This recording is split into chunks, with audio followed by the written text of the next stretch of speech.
naciye ngenda gukora kuri Terastade icyo gihe nabonye ko amagete ngitabaho ndasenga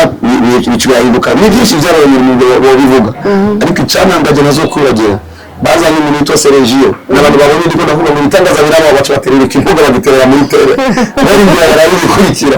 ndi ndasenga mbona arahagurutse ndibuka ko abantu benshi bakijijwe birakonde Burundi amena cyane iyo muri Kongo Somande rigarera mu bivisa makuru muri 2025 Kongo kuva kwa Kabila papa wa Kabila bari mu nda haza Kabila moto haje Kisekedi Ndera mwana yararinze Kongo muri Kongo bakwiye gusenga Kongo yari muri Amerika na Russia no muri Europe muri China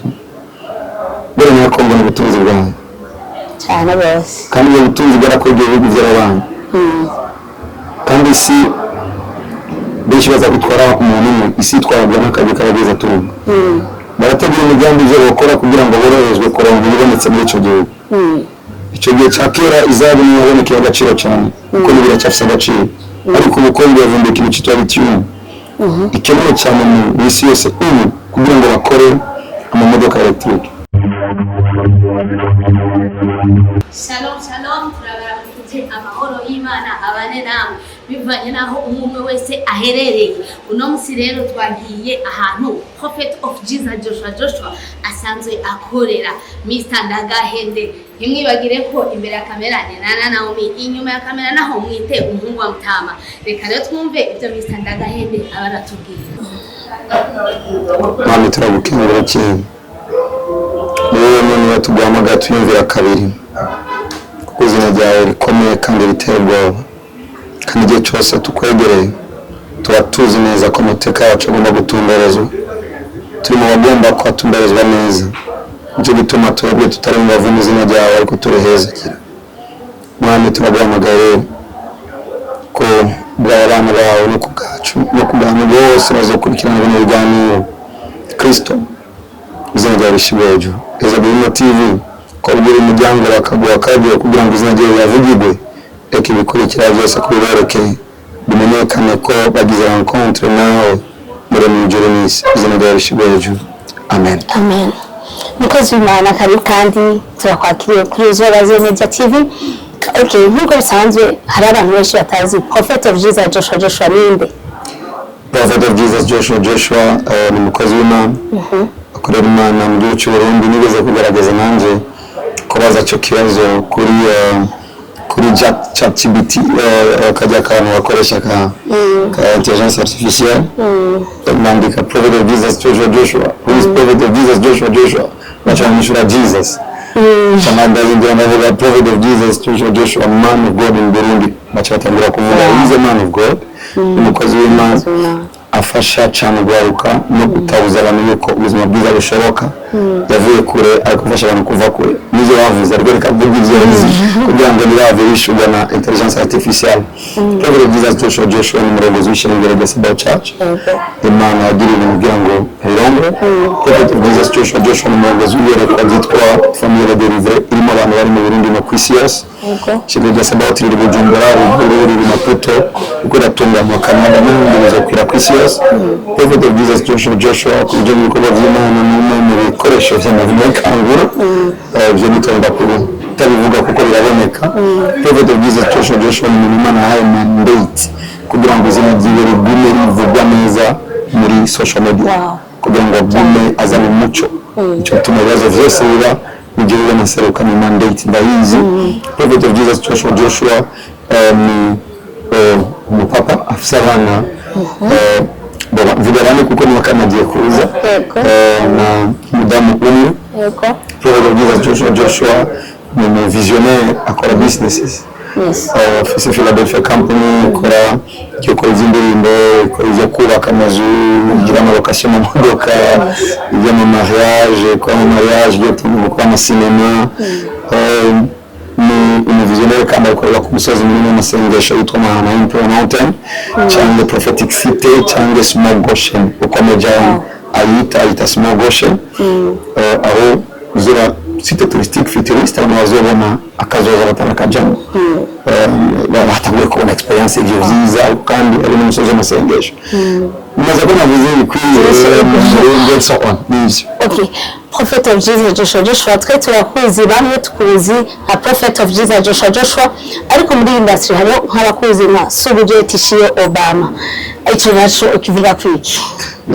Subuje Tishiyo Obama yarapfuye ni cyari mugisha ariko ngo sinirega kumenya amakuru yiyo kuko niyo yigeze kwambara umubiri ariko umubiri uyu munsi wambaye na Prophet of Jesus Joshua ariko kera Subuje yari musani indirimbo z'isi yagendeyemo byinshi bya sambanya kabarebe bya pfumu n'ibintu byinshi Yesu aramagakiza uyu munsi ndamuvuga ko yakundijwe. Amen. Nigeraho na Yesu mu 2012 niyo kugenderwa n'Imana mu ndoto n'imishwa ubu nari ndimo bicengeye ngo tumavuka mu gitondo ndavuga indoto z'abapolisi zivuye ariko sohotse mu magekra muri toilette ngarutse nashike gufukama ndira saba imbabazi nindika ngo Yesu data mbabarira Yesu ndakwakiriye mu nzira nyobora niyo sinigeze sohoka ucenze Bujumbura cyo gihe nari ngiye kongera isoko ya album Bukazi sinigeze gukija ngiye kongera isoko ya album akimara nawe arizi ko ngomba kumagakiza ucenga Bujumbura nara mu Kirenga cha nja gusengera mishinga ya Plein Evangile amina narerewe kometa mu apotre anagira nziza z'ingingo n'ubwanjye bw'agakiza ngo kujya mu bikorana n'ibikorwa bitandukanye kugeza Imana yamaye kuba icyo nahamagariwe nicyo ndikondara. Okay, icyo gihe ndumva ko byari ibintu bigoye kuko waruvuye mu buzima butandukanye n'ubuzima urimo uyu munsi kandi byari ibintu benshi badashobora gutahura kuko bamwe n'icyo nk'abandi bamwe bashobora kwibwira ati abivuyemo kuko ahavyanse agiye kurongerera ahandi ese yashoboye kuvyitwaramo gute kugira ngo n'isaha uba uriwe izi saha yimwe navuze ngo byari vyanse bisa ko bivuga byari byakumbiye kuko nimba ari byari vyanse ko ikatavuye yimwe bivuga ngo byari vyanse cyo gihe nari star nari Subuje Tishiyo Obama kiretse umuntu azi ko icyo gihe biba byakunda kuruta Subuje akacavuga ngo jewe byari byakunze vyanse cyo tunagiye ariko nimba byari vyanse kuruta ko ikatavuye iyo mishino Tanzania ngo bumve yuko agakiza ni bakiya ubuzima bwiza bwose ariko bwipangira Imana yakunze bari mu isi itanga umwana wayo w'ikinege yarahejeje kugira ngo umwizera wese nazopferere ngere hanze gupferere maze kungendera n'abana mwizeye simupfurere n'abandi barashobora bitamo kumwizera kugira ngo bareke gupferere cyamake kuba bitari byoroshye ngo byoroshye kuko cyane ibintu bidasa n'usanga n'ubuki biza marapinga abapoliti bapinga abapoliti n'indara mu mihemera n'abapoliti n'ufunya n'iyambarira ngo kubambara muze funyubu siyane ko twambara nk'akabara heza icyo gihe asanga biri mu bintu mujere icyo gihe atari kwifuza bakunda kuvuga ngo Imana yavuze just nigana nemera gama nivuga nabwo Imana yamuvuganye kwizera yandiye ko gitansanze nga kugira ngo ivyo ngende ndabipimire mu nzira zose nikintu napiza sampuza navuga kandi cyane mu rupango ngo bakunda kuvuga amazina y'abakingero Bersenge ngako aravuga mu ndimi bivuga mu kugera mu bintu nkene ariko Imana yo yari nzagomba kunjana kandi bemeza ko Petero natangiye kuvyana n'icyo gihe kuko shitani yatinye konjaye rero natabara uyu munsi hari abantu bashobora kuba bapinza bari kubarumva ingene muri ko murasenga mu ndimi ni igihe cyumva ubwira abo bantu ndabatabara kuko kingana nuko nangana ke ndabasengera bakuru kuko nabipinze nanje sinema bagaragaza yo mama cyangwa sinitwe ngo narifise bavuze ko mfashije sinema kuko nanje narabikoze Eske bariko barapinga kwa bavugishwa n'Imana cyangwa bariko barapinga abantu bavuga basenga mu ndimi baba baragose kuri mama yera cyangwa bacumuye bisanzwe biratandukanye n'imvugo bavugishije bivuze ngo Joshua sindabone yacumuye kuri mama yera Joshua bavuze Joshua n'umuntu afite kuri matarimwe ariko iyo mvuze ikintu mu izina rya Yesu agaca toka icyo navuze baragose kuri mama yera aragoye n'ibintu gikomeye cyane igihe muciye bivuga ngo nkaba bari igihe cy'ubu n'ikizoza nicyo tuma kenshi ngiye kubera impungira abantu ngenda gufukama ngabwira Imana mukuru bagirira ikigongo batutse wowe bakunze batutse jewe nyagutukwa wowe kubawa kuko sinyere ko mugira ingorane ku bwanje ndakere ko bakira babohoke dasinabishi ariko ndabizi uko Yesu yavuze ngo uzorogota kuri wewe nazo bari bakinogiye n'igihe gikurikira kuko yakoze icyaha cy'amaho shitani abatega imitego rero ntibabigwemo. Okay. Ni gute rero ushobora kumva wogira inkomezi n'ingufu ufise mu gihe ku marezo sosio hariho ibintu bimwe na bimwe usanga biguca intege kandi bigaca n'intege muri bamwe mu bakristu bawe nk'akarorero hariho turamuheruka kuza ngo ndagahende kajya kantu karavugishije benshi nkawe yavyakiriye gute kiye gihe icabere biravuye ko ncisha intege nawe kuri Facebook kuko ishengero ndongo ni kuri Facebook ishengero rihari nashimye kuza kuri Facebook kugira ngo ngamenye Imana cyo ikintu cya kabiri iyo ngo abantu bacisha intege n'ivyavuzwe acotanga karero kakamukeza amazimisi ndagomba kumva gatumye benshi bamenye ingabire y'Imana kitwa ndagahende bigitangaza kumva ko mu rundi ruvuga ndagahende akavugisha igihugu cyose umuntu arakomeye cyane cyo byacu mu nkomezi zanje ikindi biko bifasha kwiga uko bihuta kutamenya no kwikwegera kuko je ndazi ukuri kandi ukuri kurazi bake barazi ko nzi ukuri n'abazi kuri barazi ko nzi ukuri nuko cyo mvuze nico nzi ko ari cyoco hama n'ibintu je muvuga ngo agiye kubyumvira hama ikwaga ku mugoroba ukacumbira ngo wavuze ibitarisha ninde yavuze ibitarisha cyangwa yavuze agiye kubyumvira ikababwira igitego hama ikabitabuye ngaho kwiremo ukacumba kwitabira utegeza kugira confiance jambo ryanje ko ni je prophet amajeri sinivu kunobereka kugira confiance bege kugira confiance kugira confiance n'abana banje bose barabizi navuze kuwa Mungu ndabwira nje ndashobora kwicara hasi navuze ikintu nashobora kuvugira kuri live ndavuga kuwa Mungu muri bwiza bwa kuwa mbere muzobona abantu kanaka mumaze imisi bigira ubwoba ngo agiye kubiri muzobona basubira inyuma I spoke ari mu mutungo mu bivuga every day hama na muri bwiza nakuze nashoboye kuja guhangayishwa ngo prophet yavuze ibyo bibona dukasi ndabonera navuze kuri Trump bikaba navuze kuri Tanzania byarabaye naravugishije ku bantu bakibira gatunga barakibaza ko naresha ku modoka mabura bavuga ko rigata deja nizo tanga zo gatanga rero kuri jewe baza kwimana yashimye ko ndakuriya cyangwa ikwira abantu kuko kugira confiance kugira Imana kuruta ibyo kutazikaza abantu. Okay, uyu munsi hari abantu bakwita ngo umunyamareba hakaba n'abandi bantu bazi koko kuri umukozi w'Imana wa nyawe umukozi w'Imana nk'abantu bari muri industry amamedia kenshi uravye n'ibintu biriko biraba muri Congo vira bariko barabigwamo benshi barabigwamo bivanye n'ivyo bariko baracaba mu giki wohotana n'ihumure n'umukozi w'Imana twizeye kandi dukunda kandi tuzi kuyivuza ari Imana ibivuze ni giki bavuga ku bintu biriko biraba muri Congo Imana irakonde Burundi amen cyane hama iyo muri Congo se Rwanda rigarera mu bivisa makuru muri 2025 Congo kuva kwa Kabila hapo wa Kabila bari mu namba haza Kabila muto haje Kisekedi ngora mwana bararinze Congo muri Congo bakwiye gusenga Congo yari muri Amerika na Russia muri Europe muri bere na Congo n'ubutunzi bwayo cyane bose kandi ubutunzi bwarakogiye ibihugu by'abantu kandi si benshi baza gutwara umuntu isi twabwa n'akabi karageza turumva barategura imigambi yo gukora kugira ngo boroherezwe kuronka ibonetse muri ico gihugu ico gihe cya kera izabu nibonekeye agaciro cyane kuko biracyafise agaciro ariko ubukungu yavumbika ikintu cyitwa lithium ikeneye cyane mu isi yose kugira ngo bakore amamodoka electric amabateri electric ashobora gutuma bateri ongerera imara 5 jours byafise bisubirike ibintu ndabikora cyane mu maso y'abarabi cyo gukora gusenga Imana ibintu by'Imana bidufuke abanyandende bibereye mu beza muri Amerika bareke kuturangamira je mbazwa mu buzima bw'umuntu butakaye I'm always crying ibyo mu ko prophet mwiza yakubitira mbere byiza by'igihugu ciwe ibyo muri papa kanaka ibyo muri mama kanaka arapfuye inambara uraje kuri posta nje nanditse uyu munsi navuze ngo kiretse kadare neza birango simove sanga navuze ibyo nanditse baza kuvuga ngo bataye icyo ndagenda vuga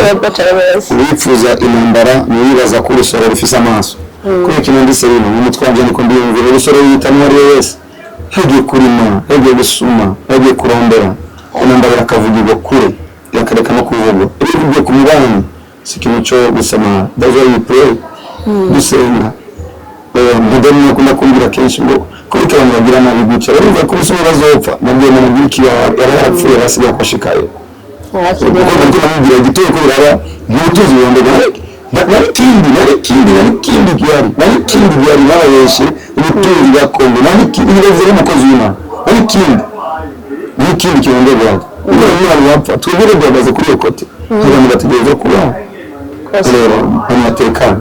twisenga Imana ibyo tubere neza kandi Imana ni izigiko uno munsi urashitse muri biho yawe ndazi ko atakintu cawe na kimwe kiba kiri aho uherereye kidafise insiguro kozi w'Imana ushaka kusigurira ndabona abashevaye ndabona n'ibintu kumasizwa n'aneza ushaka kusigurira icyo bisigura benshi bashitse ngaha bagaza kubakoma na cheval ariko kumeza nje ari vyinshi ari bible ari ChatGPT ari ene kuteresizwa muzizi ChatGPT shoko mucyongereza nakuma mu gishiri diploma yanje ya theologie diploma ni baccalauréat ni trophée ya doctorat na doctorat d'honneur muri Kenya izini karamu ndakunda kwandika ni agravezi ni calculatrice so ni konta bon hariho byinshi ariko ni bisicho abajije kuko icyo kibazo sishobora gushira ifoto ya Yesu mu nzu kuko ni je foto yiweziza na uri foto yiweziza ngo kubona Yesu ndabukijijwe ariko ku masisho kuyibika mu nzu ndayifata ku kiguru ariko kiserukira ndashobora kuguma ha dumwe rero bamita ego bisanzwe bizi ko banyita God ego himself bo kore ni turi kumanza ko byumvikana yuko manifeste yuko muri Bible isigura divinité ikiguru kira hejuru ku tirindi muzindi ni barera biruka je mu kira hejuru taranisiza amina hama farasi ni speed kandi na Yesu mukuza kwisi mmenye ko azorindira ku farasi ndi farasi Yesu sazo ni farasi ya Yesu kugira ngo agende mu bisagara Yesu mukuza kwisi azo ku farasi intare ni kimenyetso cy'ubwami intare ikino Ikigo bwami ikinyabugimbo rero gufisa amashusho ane iyi yanje mayibonye iyi mukuma igaragaza umwana cyangwa hejuru hama iyi ntare igaragaza Yesu umwami ishusho y'inka igaragaza gukora kuko inka n'umukozi rero nashize ndakora ko sanze ndazorora ndazirabira ndazifise musi zo gira n'amafarasi sizo swagura farasi musi zo gira ntare sizo yakugura ntare musi iyo kuma Yesu ushobora kwemera kuyorora kuko ndakunda kumva ukitegezo gukira hejuru ushobora kuyugara na rero nizo inshuti birinda umusi gituma y'indahari kuba ko usanga zororera ikigo ko bigeze ari farasi sizo swagura ni farasi ko kandi usanga irabe ndora biranga intare bose zo gura intare nkayibika sizo yakubwiye ariko umukomezo komanda ifise wicapa perfect urafise ukuntu ukunda gufasha abana b'imfuvyi cyane urakunda gufasha abana b'imfuvyi n'abapfakazi hariho ndetse n'abantu bamwe duhora twumva hariho abari hino y'amazu hariho bari karafasha ibindi n'ibi hariho abana biga kubera wewe n'abana bafungura kubera wewe uwo mutima wo kuyehehe simira icyo mfise ngirate Yesu Kristo yene kumbe mukorandemo ariko kandi nakuze n'ipfuzi ndazi umubara w'amagogo nakuze nshonje ndacyacizara sishoye kunigwa kora ko nariye umvira ku bandi bimwe fungura gake kora musakisho ariko no muri barabizi ndagomba ko magarira gutanga rashoko ndayitanga mu gihe musanga ifungo zasiga bakazita nibasigiriye ku ifungo yatabwa mu yanjye je biba mu zanjye niba bafumara ndere mu ko ari ngana bafungiza mfungo niba kwijewe ije no ku explique ukuntu atayibugari kije nibaho yana barabizi ndabona ko bisigwa ngo namaze bisintangamisha rero I stop cyangwa abantu niko bimeze kandi nashimana ko bamaze kubitahura n'ubone n'ubwo buzima n'abana banje basigaye mu matisho ngo ngo papa twari mu ndatisho kwijewe ndagiye ko atwana n'ubwo rero nibike abana bijya abana bariya bagawusa makaye ubu 210 bazwi 215 bazwi n'abandi batazwi bari muri eglise kana damu wanda bikwenda muri mwaka ni 25 mwaka kwikiraza kwa 26 n'abandi tarinda kuvuga abantu basohoye ibitaro prince bakaregura na babiri buguru n'injisi ndabiruka ndafisa amadosiye yabo n'amadokima ku bitaro n'ivyo twerekana burya abantu babona gusa ibyo tugomba yuko batwigana kuko turabigisha twerekana ivyo tugomba ko bigana narigira umwete mushengera n'ingo bashimira na prophet naragiye je cyo umukozi w'Imana nagiye nambye ko kuba byanse yana telefone ngaca ngo mu jari nanje naboniruka ngaca n'uvundi mu prophet ni kuri ni kuri munsi sizitwa navyirutse nariko nga n'imodoka imwe izanye intebe n'indi modoka ndimo hama mbona umuntu ahagaze mu barangati imodoka ya muzima ndahagarana ndamuziye kuri ko bazingarara imodoka yanjye gitoya cyaheze sifsuku n'abandanye ndahagarika imodoka njye imbere ndavuga vuba ikibido kimwe umushire n'igitoro bura ngo tubandanye cyagabandanye so kuri je ikibazo mbonye mushiye kugico ndagikora sinoceceka kandi ikibazo mbonye kikangora gukemura kirambuhisha kuko numva ko mugerageza kushobora bimwe bituma ntakicakira abantu kenshi muri bi bini bituma ntakiramusha kuko uburyo murakirimo aca muri komite pascal kubera iki je nshobora kuza kumbwira ngo ufite umutwaro ngo ni warishinzu mbese yindi kandi ndayafise nasanga ntashaka kusigara kuri ko nakoze kandi mana nakosa nkoze neza iragaheza gihe nivyiza mugisha kuko bizi ikizo ni bikiza mukozi w'Imana hari ibintu byinshi bikunda kudutangaza ingabire nyinshi wowe ufise zifise bake mu bakozi b'Imana tubona buno munsi eske mugike kintu yabwira abakozi b'Imana buno munsi ashobora kuba yitwa umukozi w'Imana ariko ugasanga zamfuvye n'abapfakazi ugasanga babantu mu ishengero batagira cepfo ca ruguru ntaco ariko arabavuga ko araba imbere yewe hiwe mugike barahanura ega bamushana nyine bari mu bibazo basanga n'abacize ariko barafise mu bice bakora nawe batoke mu bibazo byose n'ubwo mu buzima udafite icyo kemuye kasibiri cyari cyo buzima bwiza ubuzima bwiza nyabwo no kugira umuntu abayeho anezerwa ku bwawe ubuzima bwiza si igihe uryohewe ubuzima bwiza there is somebody somewhere arimurukana ko uyu munsi yavuze haleluya mana wakoze ku bwawe ibyo ni ubuzima bwiza tubatanga ikiganiro abazo kuva ubutumwa amen ubuzima bwiza nuko murakora kino kintu gifasha abantu ubuzima bwiza harimo n'abatoze ku ishuri ijuru ritegerezwa kuraba wewe riko ribona icyurere y'inyishu bica biguye cyo bita position bica bituma usa n'Imana kuko kuba kw'abantu ku isi twese turabimana niyo tambira ko abanyeshuri jana biga kubera wewe menye ko Imana itangiye kukuraba nk'inshuti yawe cyo cyangwa inshuti y'Imana amen uko yategura kuja gukora igikorane mu Rumonge kandi n'igikorane mwashoboye kwitegurira cyane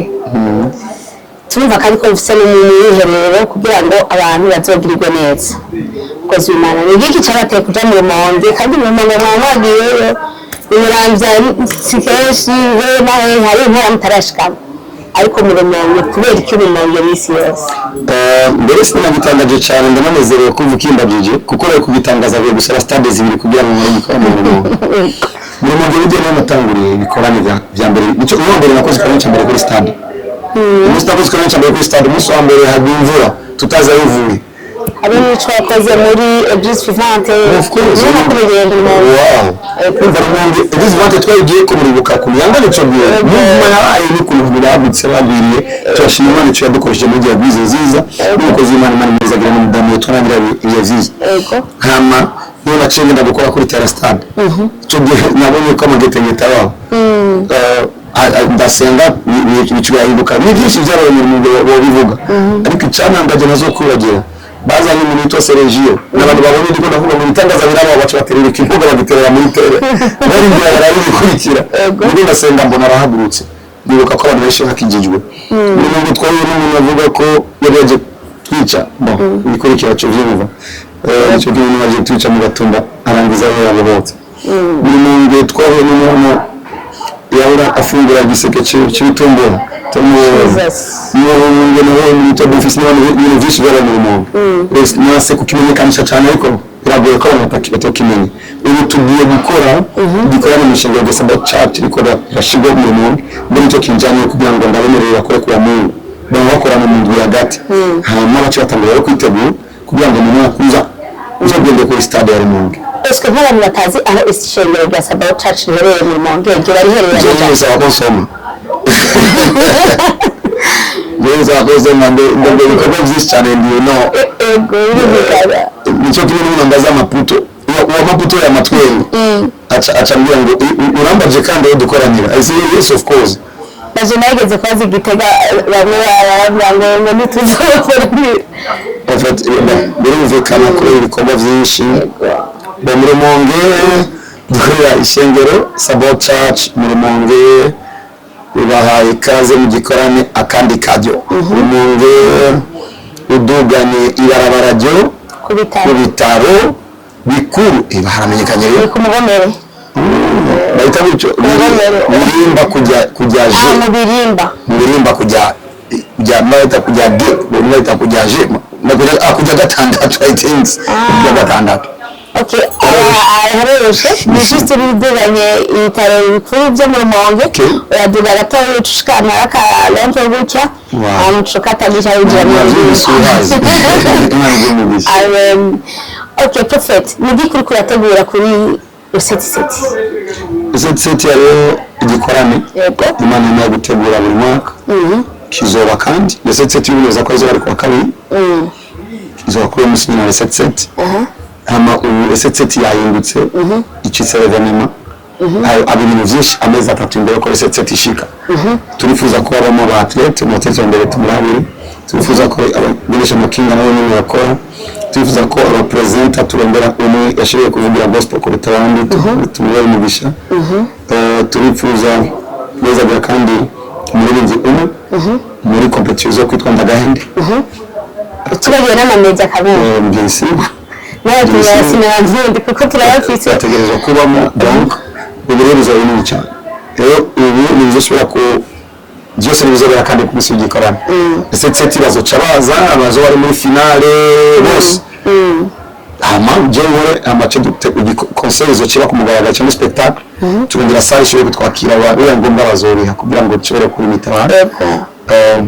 ikindi ndabizi ko Reset bakuheze barifuje ku sponsoriza abantu bagomba gutanga amasponsor ndabwo biragoye sishobora kuvuga Yesu ndiko namenyekanisha mu business y'umuntu Reset kuri terrain Yesu musamenyekanisha ariko rero muri concert bazabane kuzana sponsor tuzozerembera sponsor abandi bazoturembera kugira ngo dutanga amatrofe ngo ko icika big trofe ya mbere ya vy'indirimbo itegerezwa kuri izuzuye award itegerezwa kuri ya mbere kuruta zose kandi muri kazoza hazogeraho uwa mbere ahabwa urufunguzo y'injira mu nzu kuri societe yanje turubaka amazu. Okay, perfect. Hari abantu bamwe n'abandi bidoga bivanye n'ingene ico gikorwa kiba kiriko kirategura ndabivuze nko mu mwasha makuru kuko maze kuvyumva uravye n'ingene abategura ico gikorwa bana ari babandi kwa ko batabizi umwaka yeze si Christian Xavier yari muri jury Zoe Santa nibo bari muri jury y'umwaka uyu mwaka bizovamo deja yitwa Ndagahende abajurese bose muzo kwishura ikibazo kuko je nabajije muri muzo proposa ubu prophet ndahekanaka prophet giraguca reka basi babiri ba complete uyu muntu prophet baturi ngaha amanota tuyirabira abandi manota ku ruhande atubone nyine aka flash ni mugo muzombira rero proposal zanyu niba ko je kibazo na gitanze Ndagahende okay twete yangiri prophet ni imigambi uri kurategura kugira ngo uyu mwaka urangire wakotiye tugerageza kuraba ko ivyo nagomba gushika ko vyishitseko nikugerageza kwinginga Imana ishoze ivyo nashobora gushika ko bishikane ko next year ndikunda guza time yo kurondera ukuntu nakora vyinshi kugira ngo n'umwanya kwiyongerera kuko niko muvugishwa arangiza umwaka umwanya kuje uri special kugira ngo nze kubura n'abantu mu makesha nabwiye ko makesha y'Imana ngiye ko ngendesha ikintu cy'imodoka nda vision kugira ngo mu 2026 umuntu wese ndamudepose muri business yiwe kuko amakuzera amaze gukora business ndikunda raba mugamba nje ku musozo kuno mutangura umwaka ariko raja muri speed irengeye nakoreye mu mwaka ndimo nakoreye mu byinshi ndiko natunganya societe yanje kugira ngo tugere mu mwaka uza imaze gufunctiona cyane muri societe yanje nabwiye ko dukora mu mariage dukodesha mu modoka ayacu n'andi tugira ama contrat n'abandi mu businessman muri sens I'm a prophet but I do business turondera ukuntu twakora imigambi yo kubaka amazu tuyake amazu mukombe societe ko risosiso ndikumbiga ukuntu mu isoko yagutse kugenda n'izijyanye n'isoko kuno mwese imodoka bishikamira muri atarize kuri deplace biramuke kugira ngo umwaka uza turi on top muri byose prophetic amo je nitwara kuvuga byinshi yuno baza Imana dushikanye nitwavyira tubuni bwadushize hejuru ko glory to God barashize n'abandi hejuru ko turaza ngo badushize abandi baraza ngo barashize rero tukeneye business hano turangiza umwaka bavuga ngo this man icyumviro genda Imana yamaye bwenge ba business. Amen. Prophet, uno munsi ITV yacu iraraba abantu basanzwe bakijijwe n'abantu badakijijwe. Nk'uwo mukozi w'Imana twagira ibintu bwo guhura nawe ndibaza ntiyogenda nta jambo haye abantu kamere. Cyane ndabakunda bose. Amen. Basenga n'abadasenga n'Imana yarakunda mwese. Abantu benshi bazanga Imana ikunda abakristo uko niko kwiyesha kwa mbere nigeze mbona ko banyuzwa ya poroti bazanga Imana ikunda Imana igiye yakunze abaporoti nigeze itanga umwana wawe Imana yakunze abari mu isi itanga umwana wawe ngo Imana yakunda cyo tumatanze umwana wawe ariko rero nimwe yirengagiza nawe ari ikibazo ariko mu yakireza muhiriwe cyo cyatumutanga umwana wawe kugira ngo umuzera wese nta zo yaramutanze rero je nari umusani muri mu bya kera uyu munsi niwo ndiwe shingiye na Kristo Yesu yapfuye akazuka nawe urashoboye gutabagwa mu jambo make wibuke n'ahandi turagira agakiza kese muri Kristo umugabo marabaza Petero wa Paulo na Sila muri iki kugira ngo bizwe muzakoze no mu 16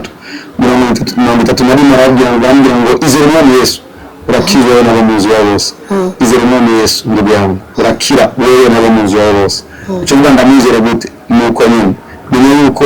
udakwiye kwicungura ko gucunguye niyo kuri pfugo ku musaraba ufuri mwerekeye mu rupfu rwawe yateriye kugira ngo ubuzima bwiza bwirukwe bukubera ubuzima bashoboye kwatura huye muti data ndabarira Yesu ndakwakiriye bune mu buzima bwanjye mbere y'Imana n'umukiza niwe mu yaranyobora ndakubwije ukuri ayo majambo je navuze abahongeze ko yavuze ibikurikira bless you and I wish you all the best kandi muzagira bona nziza Amen. Akoresha